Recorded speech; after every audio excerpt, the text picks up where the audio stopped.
have had so many wonderful members of the human race who are working for peace and prosperity and joy and happiness. But each time I get to interview them on peacepodcast.org, I think it's the best person I've had lately. And that's the truth today. You're going to be in for a treat. Kat Haber. Kat Haber, you may have heard that name if you're a Rotarian. She's one of those heroes that we have in Rotary, who started the We Rotary Club. She's a mentor to so many people. She has ideas that are beyond explanation. But as you know, we listen to this Peace podcast at our own time, whenever, wherever we are. And we invite friends to join us because we, together, we, Rotary, we are the solutions that our planet needs to end war and to bring the climate into harmony with life on planet Earth today.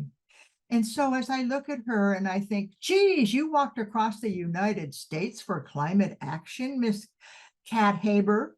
You're a TEDx organizer, Miss Kat Haber.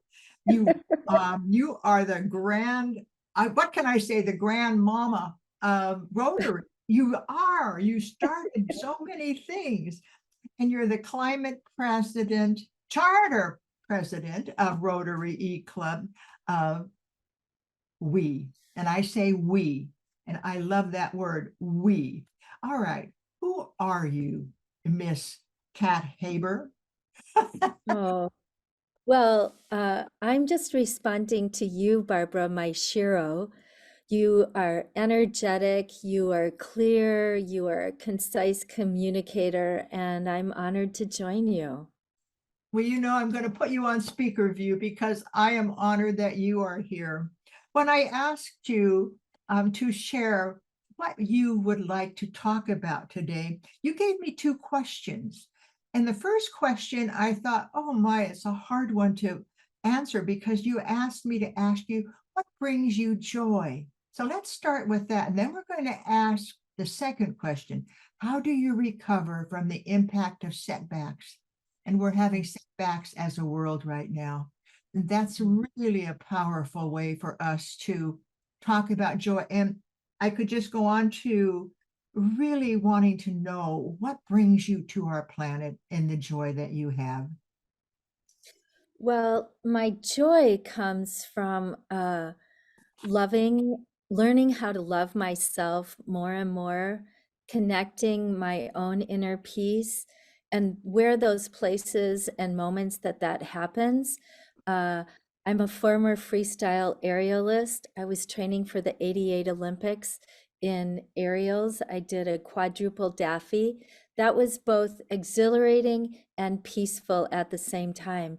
And that through line has followed in the white snowy places. I don't know if you can see this right now, but I'm in Haber, Alaska, and it actually we had snow flurries this morning.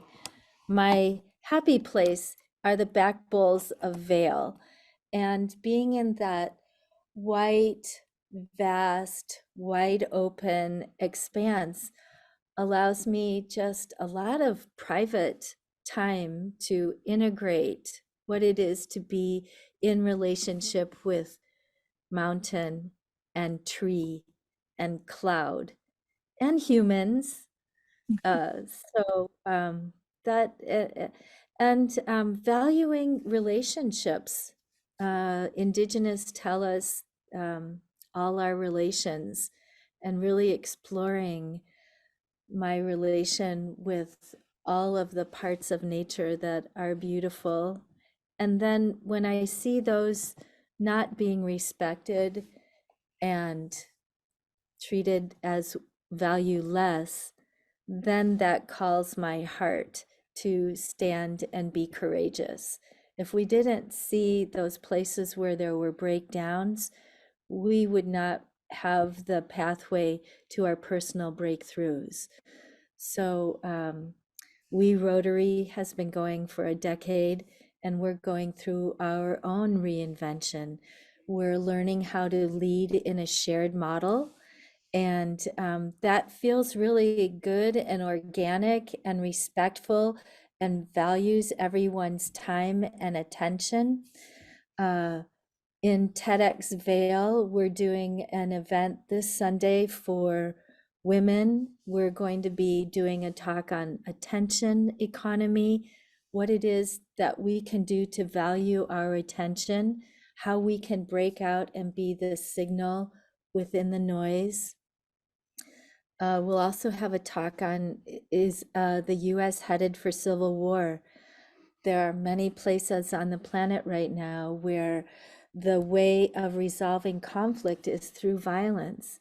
And I'm very curious about how we can learn to be compassionate and empathic while we respect our differences and we look towards living for a common good. What is the greatest good for the greatest number, for the greatest amount of time? So beautifully spoken. My friend, who is no longer on the planet, had a group called Unity Through Diversity. And by having that respect for what we bring, brings us closer to our own destiny. By having that respect and listening to the diversity that is present in, no two people are ever alike. Even if you're a twin, my two granddaughters are twins. They're no closer together than love and harmony, but their way of being on the planet is so different. And we all are different, right? Yes. Yeah, I'm really interested in lately about a spectrum between love and fear. And humans have this really remarkable ability to choose moment to moment what part of the scale that they're on, that we are on. And it changes based on our own background. It changes based on what we are feeling in that moment. Are we hungry? Are we filled with endorphins from exercising? There's so much of our inner conversation that just has us kind of bouncing back and forth about how we can be the best humans. I like this question. How are you humaning? Well, that changes every day, doesn't it? Moment to It sure moment. does. Yes. How are you Yeah. humaning? And I look at you and I think, this is a skier. I'm a skier. I would go to Breckenridge or I'd go to wherever and I'd ski. And I always felt so full of oxygen. When the body is moving, the oxygen flows. And so I look at you and man, I could just go down the slopes for 2 days, but you go in the air and do these flips. I don't know how you even do them. I And you did. I almost don't got do into that the anymore. Olympics. Huh? I don't do that anymore. That takes a rigorous daily discipline. And yeah, I haven't done that for a long time, but it's part of my zeitgeist, what makes me the human that I am. There's that threshold. And we are a collection of our experiences, and the people that we choose to associate with are also a part of who we are. So the family that we both are born into, and then the tribes that we choose to become a part of Mm, also color our choices. Like you and I are both very interested in world peace and the role that 1.4 million community civic leaders could play in causing that to happen. Our Rotary group has been uh, advocating for a resolution, and it's currently before the Council on Resolutions 23-18 regarding Rotary taking a stand on the TPNW and advocating for nuclear education. Right now on the planet, there are two significant conflicts that both have nuclear weapons as a possibility. The use of them it eliminates the survivability of those areas that use nuclear weapons. There is no such thing as a tactical nuclear weapon. So peace, in my view, is on two planes. There's positive peace, which Rotary has been very, very focused on for a long time. And I appreciate all of those things that will replace war. But at the same time, I appreciate We Rotarian Helen Peacock's effort in her uh, course called Ending War 101 to really look at the mindset that says peace is inevitable. Just last night in We Rotary, we listened to a presentation by also We Rotarian Ward Wilson about his book, Is It Possible? And in that book, he really presents for us another mindset Mhm, regarding nuclear war. mhm, And um, every day I wake up thinking, what can I do to have a more peaceful, uh, stable planet that my 3-week-old grandson Theo could grow up into? And the intersection of what we do to respect Earth and our places, and combined with our own inner connection, the respect that we have within our own head, heart, hands, ladies, our womb, guys, your gut, following that intuition and seeing what are the intersections of solutions that we can stand for and activate. That's We all carry this tapestry of ideas, some from ourselves, from our meditations, from our readings, from our podcasts, which I hope you all will watch, but from others in their daily lives. And that's what you're talking about now. We are not just a person born into the world and doing our thing. No, we are influenced by others, and that influence is what I hope that you can bring to us today, Kat, because there are times when we have to recover from setbacks.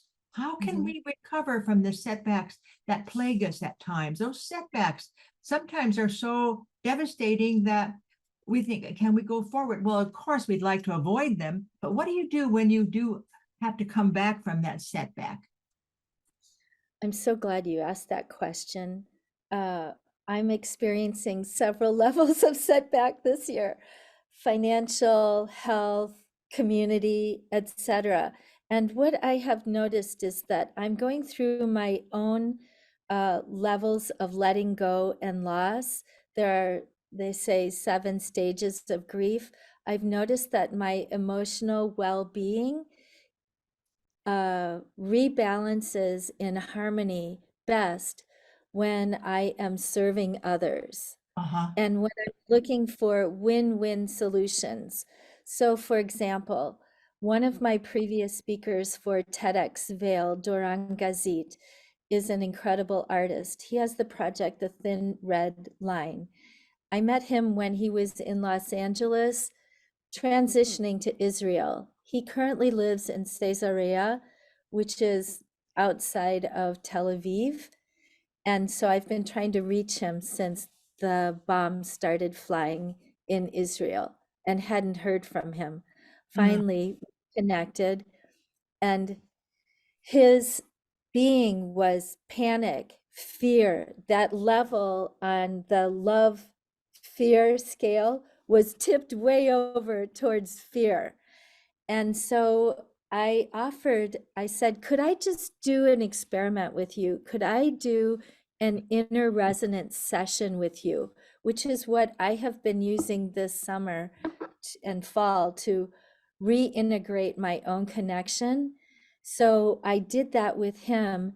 And what I noticed is that his language changed, his tone softened, he became a new possibility rather than using his art as a weapon. At least in that moment, he saw a new possibility of using his art, as he has been, as a message of we need to take care of Earth.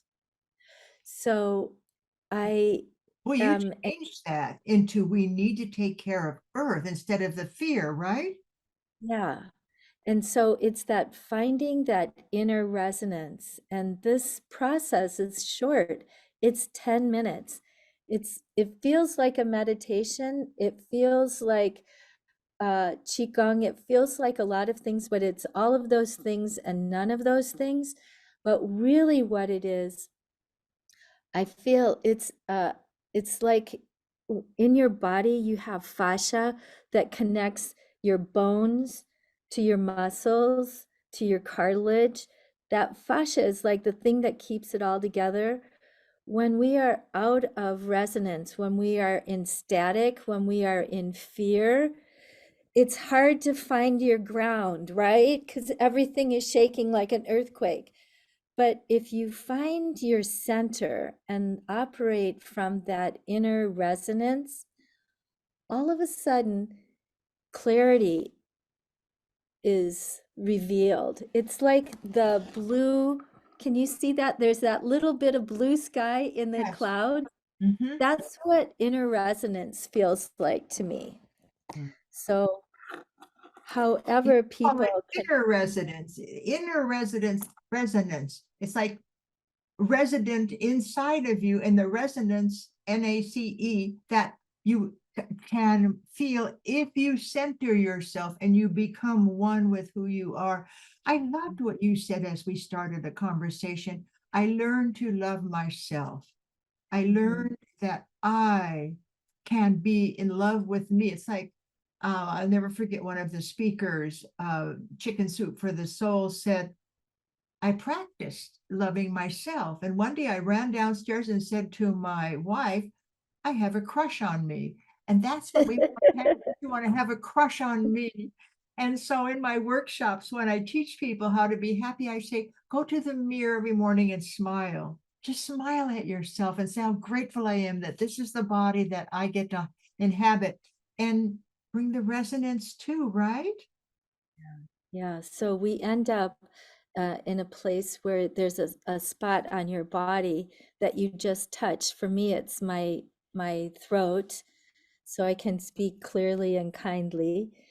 And with a mindset of yes and is kind of what I'm exploring these days. Because when I use my voice in a powerful way to say no, it not only stops what's happening, but it also attracts this kind of long shadow of dark, unforeseen, unintended consequences.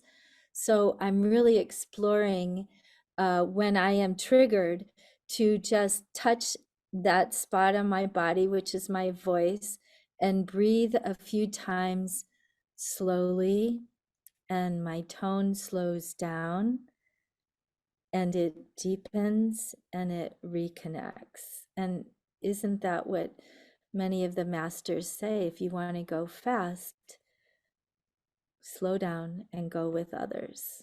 Mm. I love that. Recently, I had a new knee, and I woke up in the hospital and I said to the nurses, I just got a new knee with enthusiasm. And they said, you got a new knee with enthusiasm. I said, think about this. My knee was not serving me. And this skilled Dr. Emerson brought me the joy of walking again, of being who I am. So of course, I got my new knee with enthusiasm. Remember, I told you I had a couple of husbands. Well, the second one had responded to our World Peace Conference, and he said, I will attend with enthusiasm. And I said, he will attend with enthusiasm.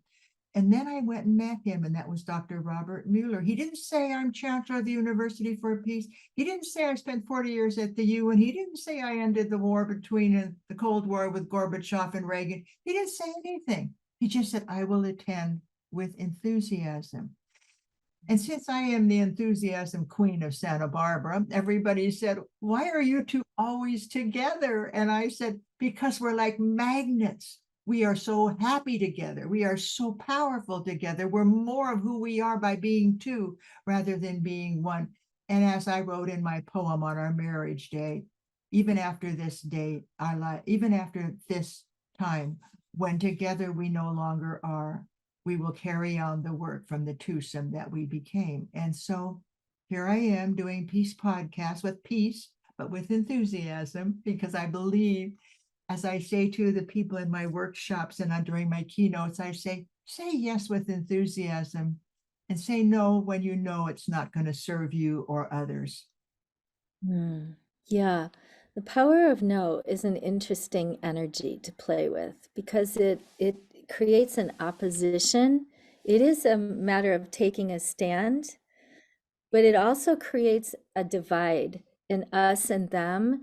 And I'm really exploring these days in how we can honor each other in unity and recognize that we each have differences and really keep asking, what do I want? What do I want? What do I want? Which is different than what do I need, which is different than how can I be loving right now? So, isn't it a grand path to be on, to be a human in this moment, in this time, which appears to be of great crisis? And as the Chinese saying goes, crisis is really just great opportunity, right? So the things that I try to do are really recognizing the relations among the wild things. And so I've served on Wild Foundation's board for a couple of decades now. And our next Congress will be, the 12th one, will be in the Black Hills of South Dakota. Wow. And what I love about that is it's placing us in the middle of a potential for reconciliation with the indigenous people of Turtle Island, where 90 million people were slaughtered in some way. We white people pushed aside the people who already had a thriving culture here. So I have seen that reconciliation is a powerful process, and I'll be curious how that is centered in that Congress next August. You know, there's so many opportunities for us to say, sorry, that wasn't part of my destiny. I'm so sorry. We've had a history built on things that I have considered illegal and wrong. And even in Costa Rica, where I have this humble cabin where I lived with Robert Mueller, I always thought we should give all this land back to the indigenous people who were the inhabitants, because they were the ones who built the pilafs and they bathed together to bring harmony and joy to each other and also to the planet. And I thought we need to give this land back. And so don't be surprised if we do that, because our 150 hectares that we have should be back to the people it came from. Yeah. Good on you. I have good news to report. Within all this darkness, there is also a lot of really great solutions that are happening right now. And I feel like a celebration of solutions could be a beautiful balancing to mainstream media, which has a continuous spin on we're for this and we're not for that. And so here's some good news. When COVID started, I declared I wanted to raise sufficient funds, well, I said $1 million, to bring the land back for the Yawanawa territory in the Amazon. Good news, President Lula just demarcated 462,000 acres for the Yawanawa. So I want to say this in that when we declare a stand for something, it pulls from the universe the forces that give that possibility a chance. And that's why I'm exploring yes and, because when I respond to something that is a no, that like negates any possibility from the universe. But when I figure out and work it out in my own vessel, what is the yes and in this moment, it opens up hearing the other. And so all of a sudden we're not on opposite sides, we're in it together to figure out what we can do to make life lovelier in this moment. I love your words. I love everything you've said, but it started with a headline, Celebration of Solutions. That is so powerful. And your headline is where I'm going to go. I'm going to celebrate the solutions. I'm going to have the people who are working for the solutions to today's issues rather than the treaties that are trying to keep people away from each other. No, let's work for the solutions and celebrate them together. And, I look at you and I think, boy, the possibilities are endless if we look at the celebration of solutions. Yeah, there's a magazine called Yes. It's a tangible That's magazine. David Corton's book magazine. I love Yes. Yeah, I'm a early subscriber. right. So there you go. You could be the digital yes man, yes woman. You could be the yes Shiro. The S Shiro. I've always tried to Yes. come up with a Shiro word, a Shiro, because I've been a trailblazer. When I was a little girl, I stood on the picnic bench with my dad's white shirt and I said, I'm a preacher, everybody, pay attention. This is what we're going to do today. Well, I was 14 and I was preaching to my teenage friends. I wasn't going to dances and dating, I was preaching. And so, I think there's something in us that our calling, call out your destiny. Let the universe support you. That's what you just said. And I tell people, when your vision is so clear, the universe steps in and helps you, even if it's on the wrong track. Look at all the visions that are on the wrong track that have worked for people in ways that are not necessarily saving our planet, saving the earth, bringing us into harmony. But what about the opposite? What about you having the destiny that will serve others? And I loved what you said. What brings you joy and how you overcome obstacles is of being of service to others. You're just a wealth of data. That's all I can say. You're a wise well. Well, I want to say this about solutions. While we can work really hard to craft what we think is the solution, it may in fact not be. And having that can also be part of our lessons along the way, that the universe is giving us a chance to see things in a different way. And in our breakdowns is also great solution and opportunity. So I would just say, ride the wave of possibility. And as Ward's book is titled, What's is your it new possible book that called? we, Possibilities? Ward. no, it's called Is It Possible? Ward Wilson's book is called Is It Possible?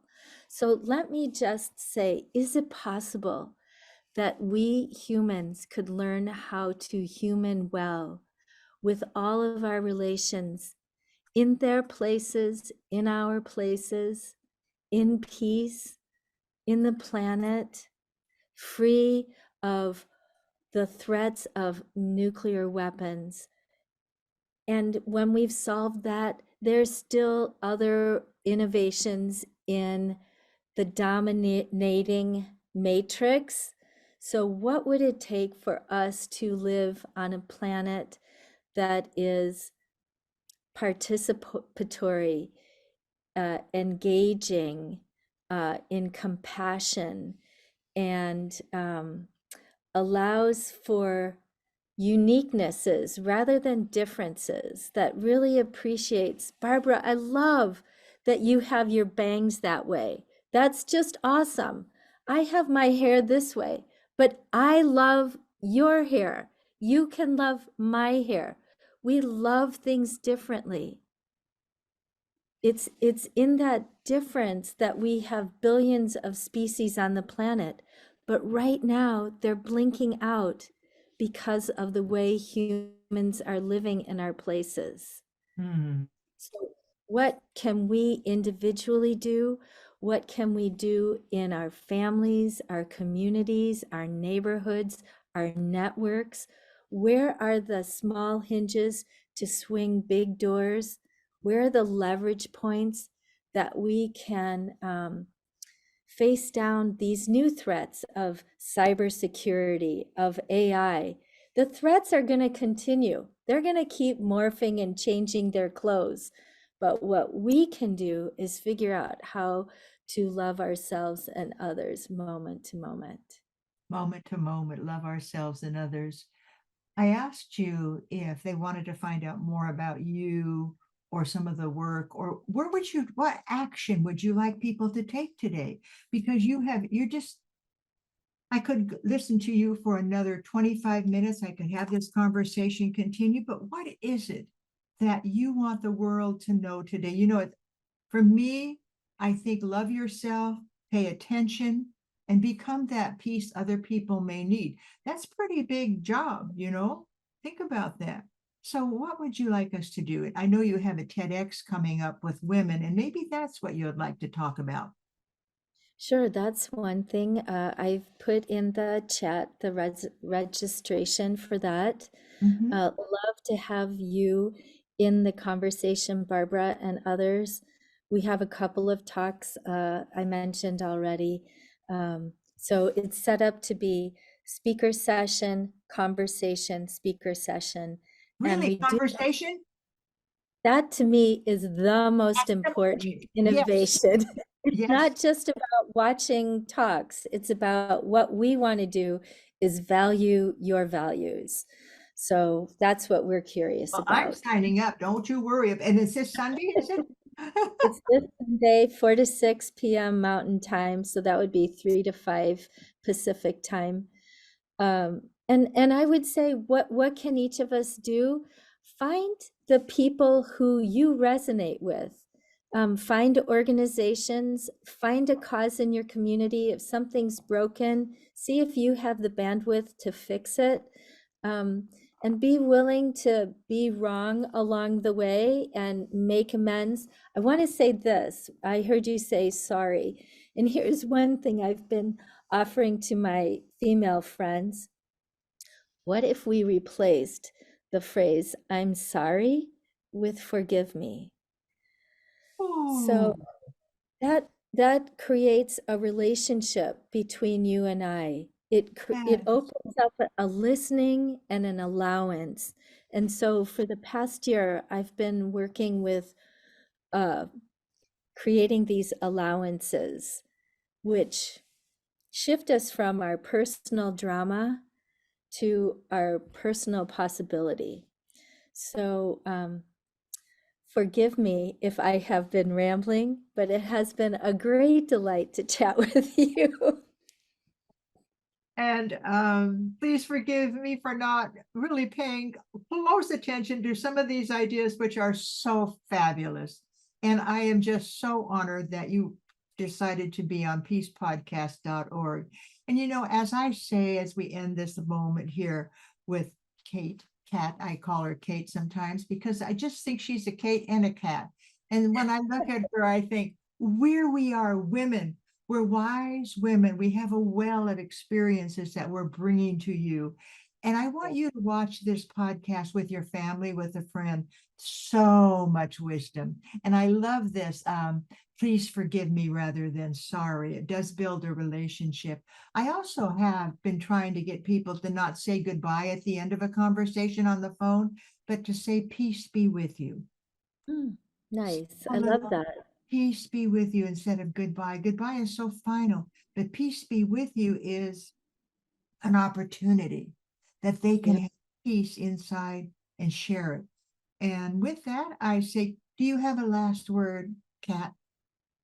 I want to do a shout out to Jennifer Jones, who was the first female president of Rotary International.